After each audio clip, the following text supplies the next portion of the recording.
Hello, my name is Amy Rofale and I am with the Jerusalem Connection Report, and this is the Friday Red Alert. Today I want to update you on some BDS activities in both U.S. state houses as well as on college campus. Specifically, I want to inform you of some anti-BDS measures that have been taken. To remind you, BDS stands for Boycott, Divest, and Sanction the State of Israel, and by extension this harms the Jewish people as well. These groups often use the guise of human rights activism to maintain their position. The wealth of facts and history, contrary to their accusation, means that they are applying a double standard, and this is shocking among the academic communities. These same groups fall short and fall silent in their dealings or with their attention paid to issues that are happening in Cuba, China, Iran, or many other places around the world. This is therefore a discriminatory movement. In 1990, Charles Krauthammer penned an article that was published in Time magazine where he explained that this double standard is not only holding Israel to a higher standard than other nations, it's actually discriminatory. It's discriminatory because the State of Israel is inaccurately held accountable for human rights abuses that other nations are not condemned for. This double standard, in his words, has a name, and that word is anti-Semitism. This is prevalent in 1990, and it's as prevalent today. The intellectual debate on college campuses remains, and it is moving into the state houses. We have some really good news in this regard. 34 state legislatures are in the process of reviewing and adopting anti-BDS resolutions. The states that have passed it include Tennessee, Pennsylvania, New York, and Indiana. Of the 34 states that are in the process of adopting these measures are also confident that other states will follow soon thereafter. The argument is prevailing that the BDS movement is not only anti-Israel, it is actually genocidal in its undercurrents, seeking to ensure that the State of Israel does not exist. Moreover, 250 college and university presidents in the United States formally signed on to the fact that the BDS movement is contrary to academic freedom and tenets, and in violation that is held valued by a free and democratic nation.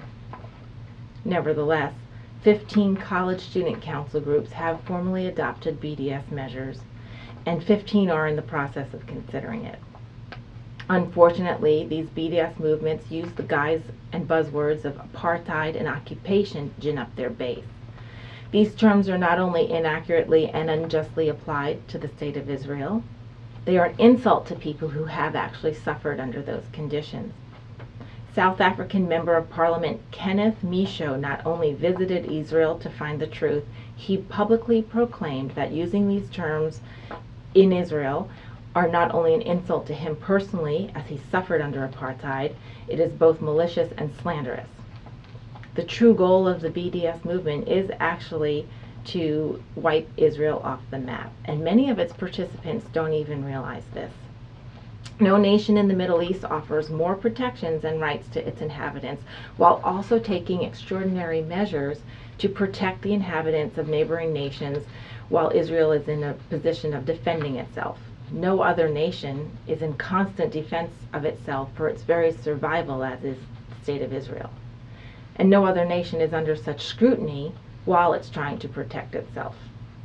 That said, the swell of BDS that is a tidal wave against the nation-state of Israel, and by extension the Jewish people, is being met by a tsunami of support by a varied group of people.